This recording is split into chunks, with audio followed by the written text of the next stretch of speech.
देखिए बोर्ड पर सवाल दिया हुआ है। सवाल है 5/3 प्लस 3/1 माइनस 2/3। इसका हम लोग को सरल करना है, मतलब इसका हल करना है।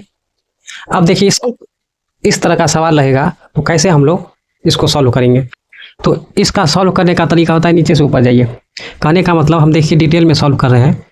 5 बट्टा पहले जहाँ तक है जिस तरह से बोर्ड मास हम लोग देखते हैं उसी तरह से ऐसे देखिए, यहाँ तक हमने सॉल्व कर लिया, मतलब वहाँ तक हमने लिख लिया। अब यहाँ देखेंगे, अब बट्टा पर का जब आप घटाव को बनाते हो तो इससे गुना, तो 3 में से 2 घटा तो 1/3। इतना समझ में आ गया। अब देखिए ध्यान से, ये 5 और फिर इतना को सॉल्व करेंगे ये इस तरह से। अब मेन बट्टा ये है तो नीचे है तो ऊपर आ जाएगा। कहने का मतलब 3 और ये प्लस गुना में होगा तो ये आ जाएगा 5/3 या 9, मतलब इसका आंसर जो आ जाएगा कितना आ जाएगा 5/12। समझ में आ गया।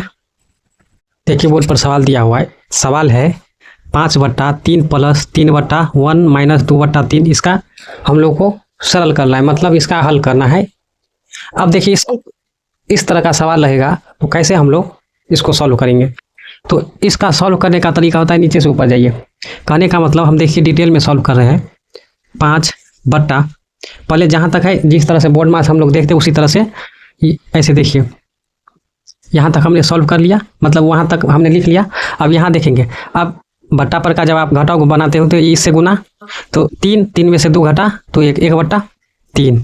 इतना समझ में आ गया। अब देखिए ध्यान से, ये 5 और फिर इतना को सॉल्व करेंगे ये इस तरह से। अब मेन बट्टा ये है तो नीचे है तो ऊपर आ जाएगा। कहने का मतलब 3 और ये प्लस गुना में होगा तो ये आ जाएगा 5/3 या 9, मतलब इसका आंसर जो आ जाएगा कितना आ जाएगा 5/12। समझ में आ गया।